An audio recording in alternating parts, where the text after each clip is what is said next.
what has kept me in bars is probably just a natural symbiosis with the lifestyle, I think. I'm a bit of a night owl, always have been.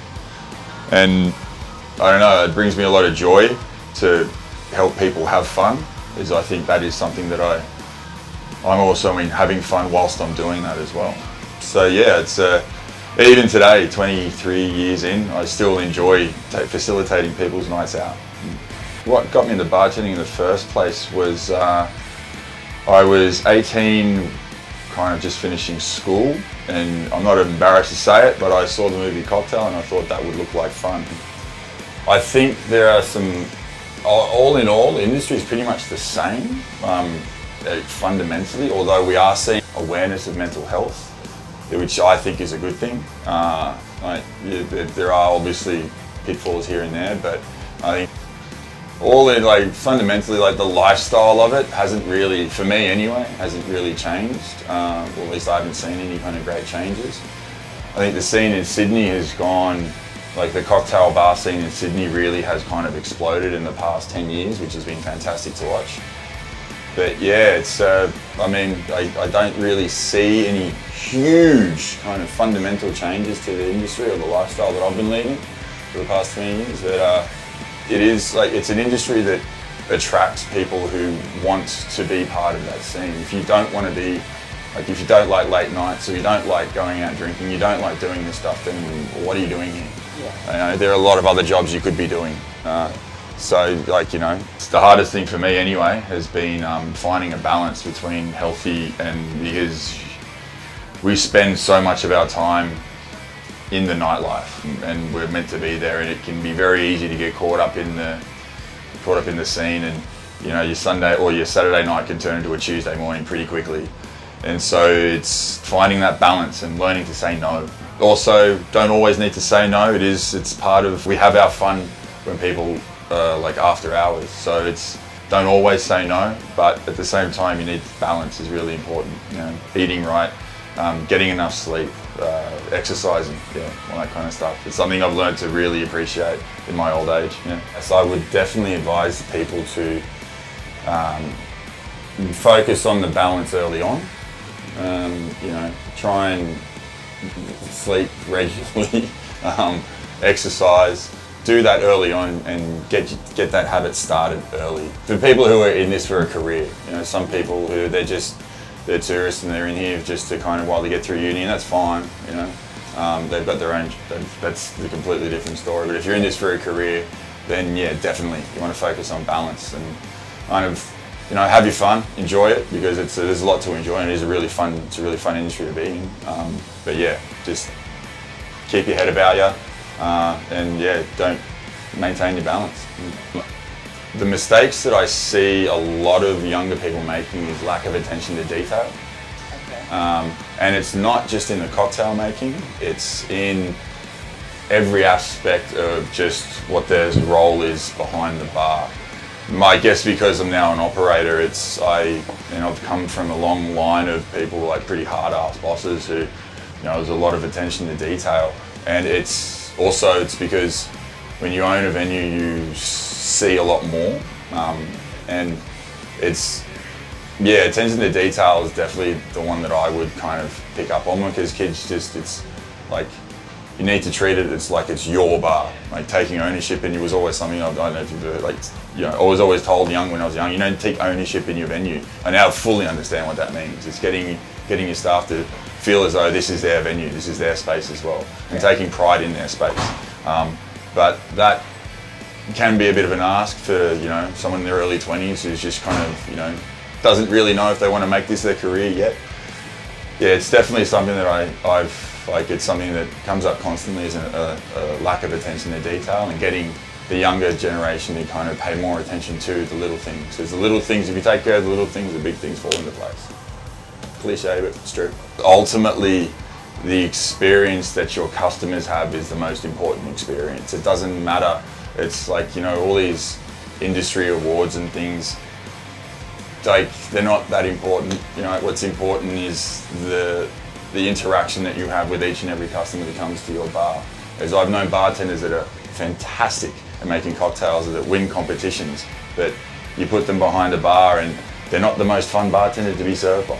And I think if you're at a bar, like you want a good drink, but you also want entertainment. And that entertainment can come in many forms, but ultimately the personality of the bartender is the best entertainment you're going to get at a bar. And so I don't personally think that the competitions and all that kind of stuff are all that important to one's career.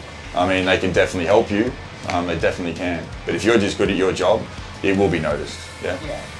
Best bar from a customer's perspective, I would say there was a bar in Ginza in Tokyo called Little Smith that was pretty amazing. It's the Japanese way of bartending, and the whole overall experience as a guest was just phenomenal.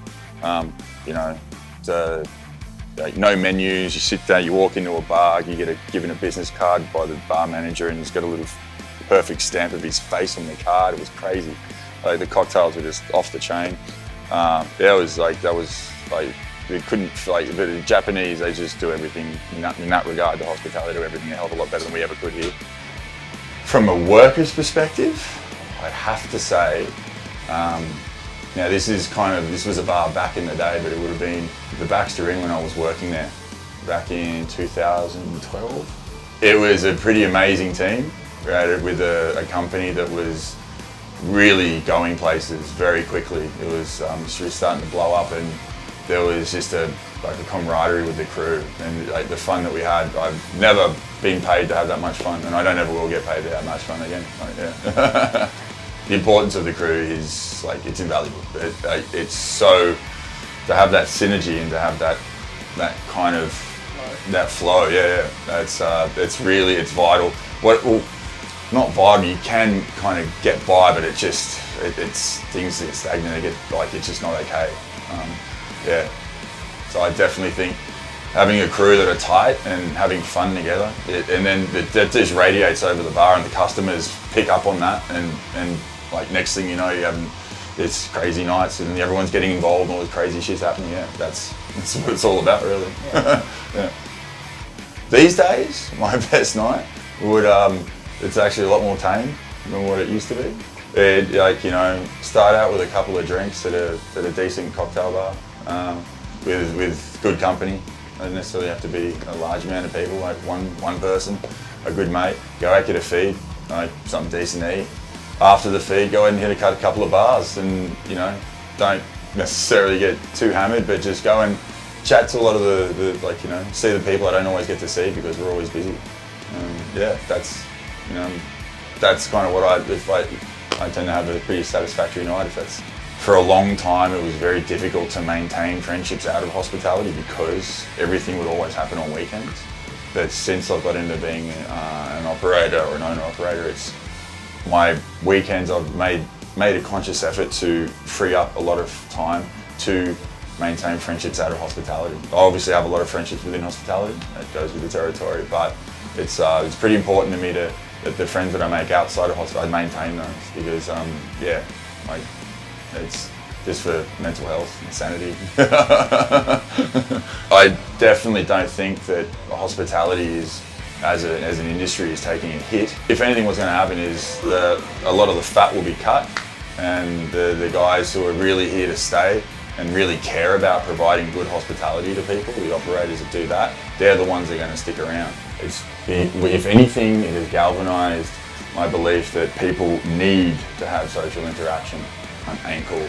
And it also made me realise that people now will hopefully have a bit more thought, or put a bit more thought into what they're drinking at home, which kind of changes how I might approach what it is I do next, or what it is we do next. And all that does, in my opinion, just raises the bar for everyone. So I don't really see there as being I think we will survive, we will get through this. It's not going to be, it hasn't been an easy road, and it won't be an easy road moving forward. But I mean, I know I can speak for us, the three of us. We'll fight tooth and nail. My dead body. That's I'm not going anywhere. It definitely has given us a lot more to think about, but at the moment it still feels like we're treading water. So it's but moving forward, I definitely know that I had an epiphany to do some, to kind of take this particular venue in a kind of new direction, kind of going forward. to cater to like that need that people have become more aware of because of COVID, that need of social activity, social interaction, being out, being amongst it, kind of, you know. So the way we do things, I don't think we're going to really change that. We might tighten a few bolts here and there. Definitely overall kind of where we want to move, where I want to move forward is somewhere to provide more activities for people. But the thing is, I still like being a little bit hands-on because I like to feel that kind of connection with what's going on, because I still enjoy it. Like I said, I still really enjoy giving people that experience and kind of facilitating that night out.